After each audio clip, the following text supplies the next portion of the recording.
Such questions asking mainly on how should we concentrate on the salah. And this problem of your mind deviating during salah is common. Don't think it only happens to you. It is very common. It even happened amongst the sahabas. So this is a common phenomena that your mind deviates when you pray to Allah subhanahu wa ta'ala. And when you're doing work of Allah, when you're doing dawah, you know the shaitan tries and comes and deviates you more.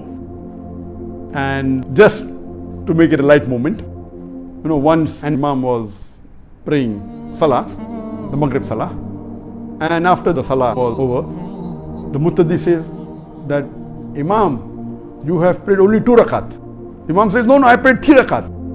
So one person gets up and says, you have prayed only 2 rakat and I'm confident about it. He says, how?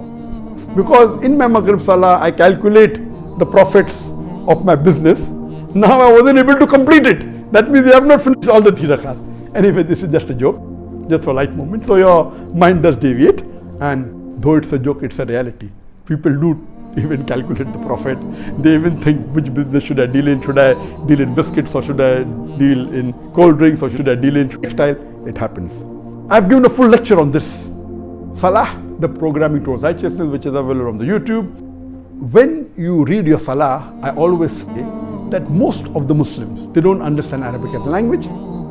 So what we should do, because we are non-Arabs, our 80% of the Muslims, they're non-Arabs. So more than 80% of us don't know Arabic as a language. So I always tell them that at least you should memorize the meaning of those portions of the Quran that you recite in the salah. You should know the meaning of Surah Fatiha very well. Bismillah ar-Rahman ar-Rahim. In the name of Allah, most gracious, most merciful. Alhamdulillah Rabbil Alameen. Praise be to Allah, the Lord of the worlds. Ar-Rahman ar-Rahim. Most gracious, most merciful. And so on and so forth. After that, you recite the surahs. The surahs that you recite, whether it be Surah Ikhlas, whether it be Surah Nas, Surah Falaq, whatever surah, see to it that those surahs that you recite in your salah, you should know the meaning very well.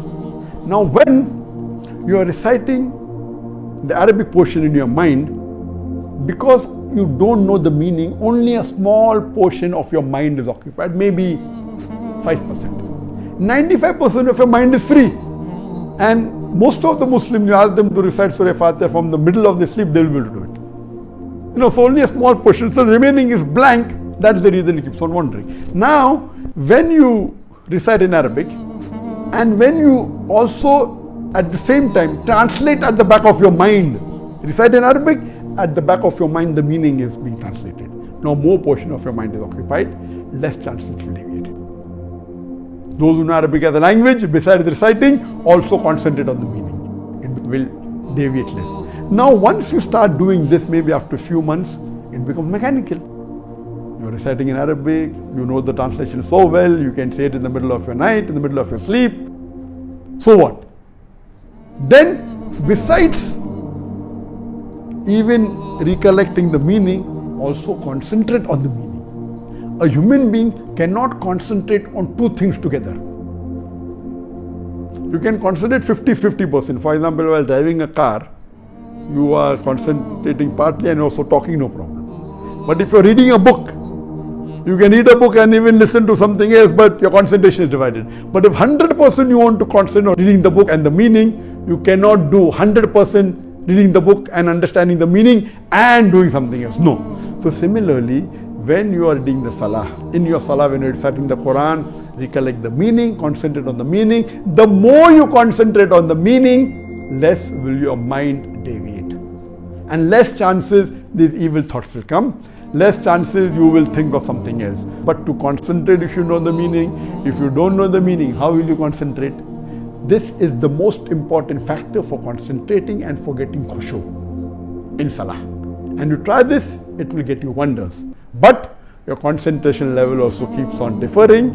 The more you concentrate, the more you will get the khushu in salah. Even for the children, tell them the meaning of Surah Fatiha, of Surah Ikhlas.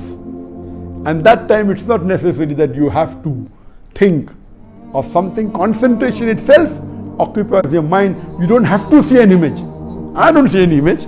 Yes, if you don't have anything, then you may have to bring an image. like Kaaba, etc. But when you're concentrating on the meaning, image is not required and you'll get the real khushu. Hope that answers the question in brief. For more details, you can see my talk on Salah, the programming towards that.